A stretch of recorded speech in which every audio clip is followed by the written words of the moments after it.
Program note: video games are meant to be seen and played, but due to copyright rules, you won't see any actual gameplay in this story. However, we are shining a spotlight on a few fascinating personalities on the Michigan State University esports team.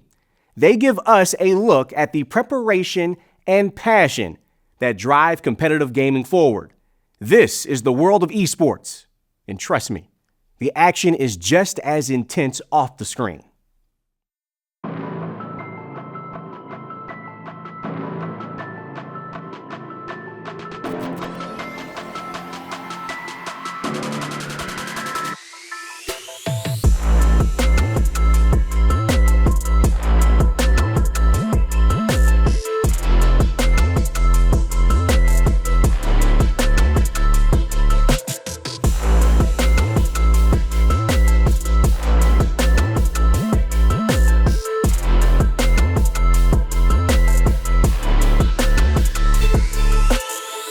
Good luck, brother. Good luck. You gonna need it. Yeah? You gonna need it. All right. Okay.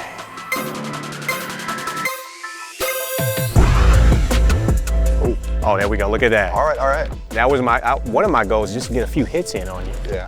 I mean, you're world ranked or continentally ranked. So 1 minute and 32 seconds you beat me. Yeah. What's the fastest you ever beat somebody?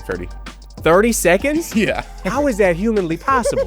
All right, Dice. Well, I want you to kind of dive into your history as it pertains to video games. Yeah. When did you first fall in love with them? And then how did that get catered into really gravitating towards Super Smash Bros. Ultimate?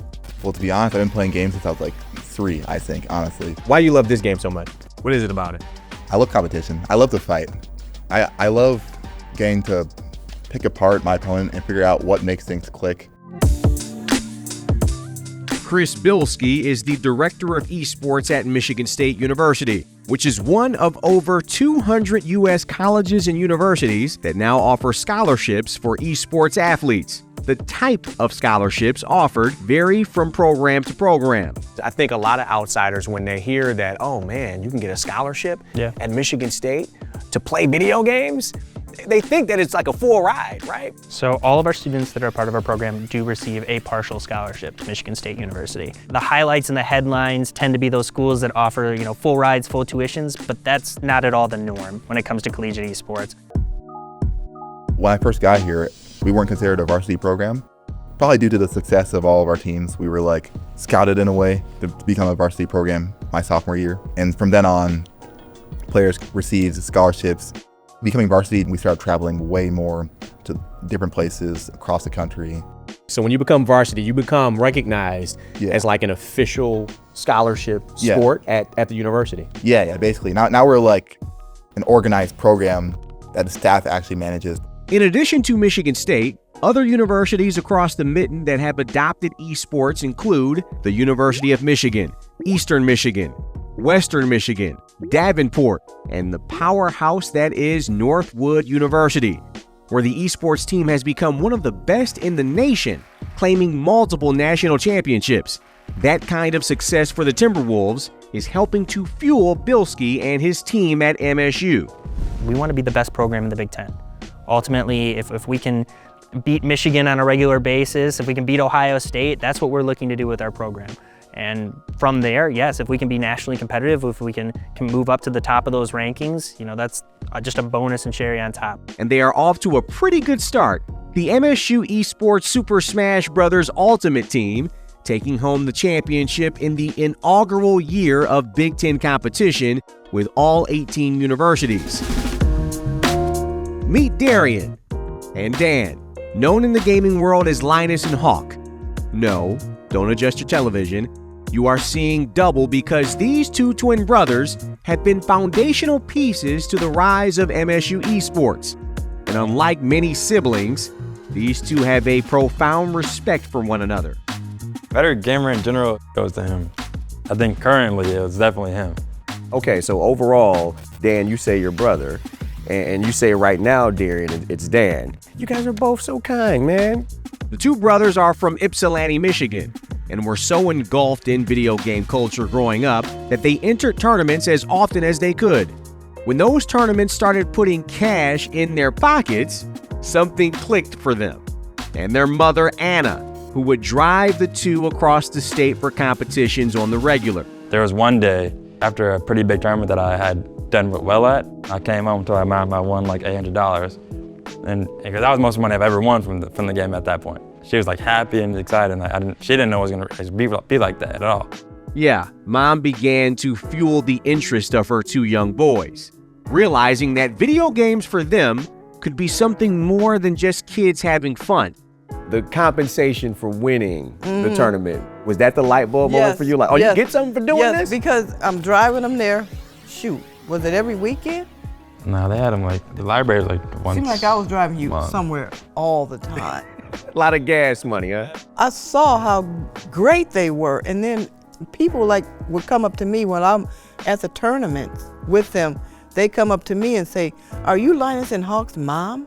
So then I was celebrity status in a sense, you know, because I'm Linus and Hawk's mom, and then I'll say, "Yeah, they are awesome players. I know winning isn't everything, but they were winning." Yeah. And they loved it, and they looked forward to doing it. The brothers became nationally ranked, eventually coming to MSU to pursue their education. When they first arrived in East Lansing, MSU esports was not a varsity sport. Now, Michigan State graduates, Darian and Dan see a golden opportunity for young kids where they are from to use esports as a tool to elevate their circumstances. Do you think esports can be another way out? Another way out. Yes. Right? You know what I mean when I say that? Well, this is an incredible way to make it out, if you want to say it that way.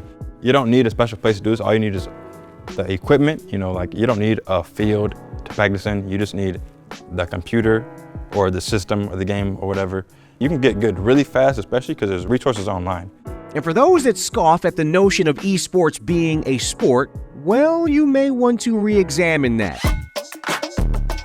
Every week, the team watches hours of film, puts in practice. And look, I was even informed that they have a nutritionist. Dice is obsessive about his process of preparation.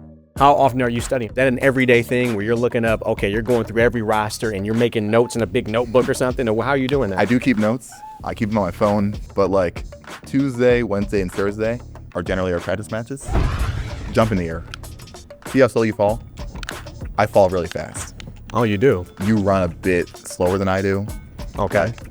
I generally just get a feel of how they move first, so I can tell like where they're gonna be, when they're gonna come in, and like what moves they approach with. So like my best move is my forward air because it's big, it's active, it goes out there, and it's also a multi-hit, it has multiple hits. Okay, let's say though you're playing somebody and they're countering all of that. Shield beats attack, and grab beats shield, and attack beats grab. And if they're shielding a lot, I start grabbing them. If they're like moving away, I'll use a move that goes further. If they're like attacking, then I'll just have to dodge, you know. You have to play to your opponent's tempo, and they have to play to you. What do you say to those people who don't really understand it and don't see it as a sport? I think that while sports have been traditionally a kind of physical thing, I think that as long as there's a competition between two or more, it's a game, you know. I feel like that's the most important part. I feel like the same plays that are being made in football, the same plays that are being made in any traditional sport can be seen in Smash. I feel like anything can qualify as an esport as long as it has that competitive vibe to it. At least in the eyes of Anna, she fully understands that playing video games and being good at them is something that definitely takes a bit of skill. I can't hold the controller without looking at the controller, and so by the time that happens, then I'm done. You're done. Game over. Game over for me. MSU Esports added Jonathan Eaton to its team last year. Eaton serves as content and production coordinator for the program. Much of what he does is selling MSU Esports to potential recruits because it's all about trying to nab that 5-star talent on the joysticks to make sure you can compete and win. A big part of my job is to make the brand look friendly enough and get those students the opportunity. There's a lot of great basketball players, a lot of great football players who've gone to do cool things in the NFL, but some of those people are more known for their play in college, and that's an opportunity that we can give specific students as well. Is, hey, do you want to come and make a name as a Michigan State legend for Smash Brothers? What are the 5 and 10-year goals for MSU Esports when it comes to your vision? We feel really good about what we've built so far. We want Michigan State to be the one-stop shop for esports when it comes to the Midwest. When people look at what an esports program should be, we want them to think of Michigan State. Can you say back-to-back? That's right. Earlier this year, Dice's MSU Smash team won a second straight Big Ten Esports Conference championship, becoming the first team in Big Ten Esports history to do so. And Dice continues to show off his gaming prowess, becoming the #1 Falco player in North America, a badge he earned right as we were producing this story. In addition to that, MSU's Rocket League team went a perfect 12-0 to also win the Big Ten chip. And you know what? I've still got something to prove too. I'm way too competitive to end this story without one last shot at Dice. Cue that rematch. I want a rematch. Let's fire this thing back up, All right. okay? Good luck. Good luck. You're going to need it. You know what? All right. Good sportsmanship. I'll keep it clean.